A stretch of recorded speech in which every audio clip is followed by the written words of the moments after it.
Recent টাইমে এমন কোনো ঘটনার কথা একটু বলতে পারবেন যেটা আসলে আপনার মনে গভীরভাবে দাগ কেটেছে এবং আপনি সত্যিই খুবই ভেতর থেকে অ্যাফেক্টেড হয়েছেন? ভাইয়া, এরকম গভীরভাবে দাগ কাটার ঘটনা তো অহরহ আমাদের দেশে ঘটছে। নট অনলি আমাদের দেশে, আমরা গাজায়ও যেটা দেখি এরকম। আর আমি খুবই সেন্সিটিভ একটা মানুষ, আমি একটুতে কেঁদে দিই এবং এটা নিয়ে আমাকে নিয়ে অনেকে হাসি ঠাট্টাও করে। সিনেমা দেখে কেঁদে ফেলি, তো অনেক সিনেমার স্ক্রিন থেকে বেরিয়ে আসছিলাম, কান্না করছিলাম, আপনারা অনেকে ক্যামেরায় ক্যাপচার করেছেন, তো অনেকে ভেবেছে এটা আমি নাকি ক্যামেরার জন্য করি। সো এরপর আমি অনেক সচেতন হয়ে গেছি। আমি এরপরে সিনেমা দেখি, এই যে ব্যাপারটা বলি, এটাও কতটা টক্সিক, রাইট? মানে ভেতর থেকে যে একটা জিনিস আসলো সেটাকে অন্য খাতে পরিচালিত করবার যে একটা মানসিকতা তৈরি হয়ে গেছে। হ্যাঁ, আমি এটা মানে হল থেকে বের হয়েছে, আমাকে একজন বলছে যে তুমি কি এটা সত্যি কান্না করছো না ক্যামেরার জন্য কান্না করছো, মানে একদম মুখের উপর। আপনার সহকর্মী কেউ একজন? হ্যাঁ, তো উইচ ইজ ওকে। আমি এগুলো নিয়ে খুব বেশি কি বলবো, যার যার মানসিকতা, অথবা হয়তো আসলেও কেউ নাকা কান্না করে থাকতে পারে যে এরকম মানসিকতা মানুষের তৈরি হয়ে গেছে, আই ডোন্ট নো, সেট হয়ে গেছে। লাইভ বয় কিনে কল দাও টোল ফ্রি নম্বরে আর এক নিঃশ্বাসে গোল বলে জিতে নাও ফিফা বিশ্বকাপ 2026 এর এক্সক্লুসিভ পুরস্কার। বাট যেটা আমি বলতে চাচ্ছিলাম যে আমি ভীষণ সেন্সিটিভ, তো দেখা যায় যে মানে এরকম, আর বিশেষ করে আমার নিজের কন্যা সন্তান যখন হয়ে গেছে তখন থেকে মনে হয় আমার সেন্সিটিভিটিটা আরও বেশি বেড়ে গেছে। কারণ এখন আমার কাছে মনে হয় যখনই পৃথিবীতে কোনো এরকম ঘটনা দেখি, আমার কাছে মনে হয় পৃথিবীর একটা অংশ তো আমার মেয়েও, এবং সে আসলে কোন পৃথিবীতে বাস করছে, তার জন্য পৃথিবী তাকে কি ভবিষ্যৎ আমরা রেখে যাব। দেশেরও ছোট্ট শিশুরা, মানে যে সকল ঘটনা আমরা নিউজে অহরহ দেখি, নিরাপদ তো নয় মানে আমার কাছে, এবং একজন মা হিসেবে এটা আমাকে সবসময় পীড়া দেয়।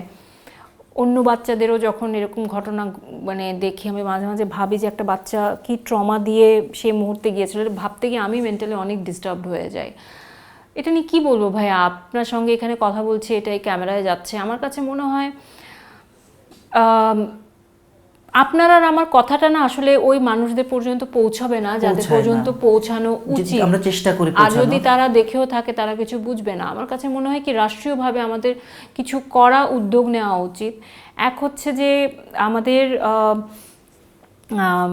মানে একদম ছোটোবেলা থেকে স্কুলে পাঠ্যপুস্তকে এটা মানে মানে একটা পড়া হিসেবে থাকা উচিত, যেখানে ছেলেমেয়েরা অ্যাটলিস্ট যখন যারা 5, 6, 7-এ উঠবে তারা জানবে যে একটা মেয়ের সাথে যদি এরকম ঘটনা ঘটানো হয়, এনি কাইন্ড অফ অ্যাবিউজ, সেটার জন্য আইনে কি শাস্তি রয়েছে, এবং একটা মেয়েও জানবে যে তার একটা মেয়ে হিসেবে কি রাইট রয়েছে সে কি। কারণ আরেকটা সমস্যা কি ভাইয়া জানেন, মানে যে সকল মানুষরা এই ঘটনাগুলো ঘটায় তাদের ঘরেও যে নারী বলে না, ফেসবুক আপনি দেখবেন একটা মেয়ে হয়ে, একটা মা হয়ে, একটা মহিলা হয়ে কিভাবে পারলো, তারা কেন, আমি তো অনেক মানুষের সাইকিতে ঢোকার চেষ্টা করি যে আসলেই কেন পারলো। আমার কাছে মনে হয় কি তাদের কাছে এটা নর্মাল, কারণ তারা ছোটবেলা থেকে তার মার সাথে এটা দেখে বড় হয়েছে, আর একটু বড় হওয়ার সময় তার নিজের সাথে, তার শাশুড়ির সাথে হতে দেখেছে। সে ভেবেই নিয়েছে যে আমার সাথে মেয়ে মানে তার সাথে এটা হবে, ছেলে মানে এরকম করবে। তাদের কাছে এটা নর্মাল, তারা কখনো নর্মাল জিনিসটা দেখেনি, অভিজ্ঞতাই করেনি।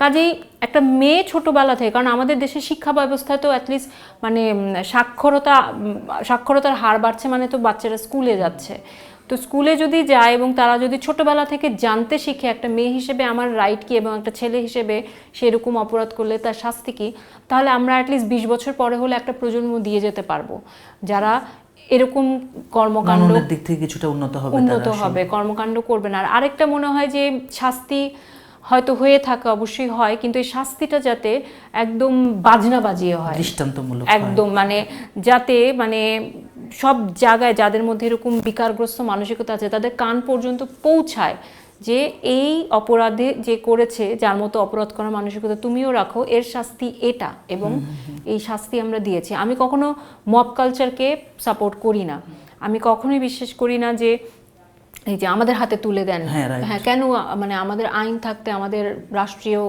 থাকতে কেন, তো আমাদের ওই জনসাধারণের ওই বিশ্বাসটা অ্যাচিভ করতে হবে যাতে আইনের উপর আস্থাটা মানুষের আবার পুনর্বহাল হয় আর কি।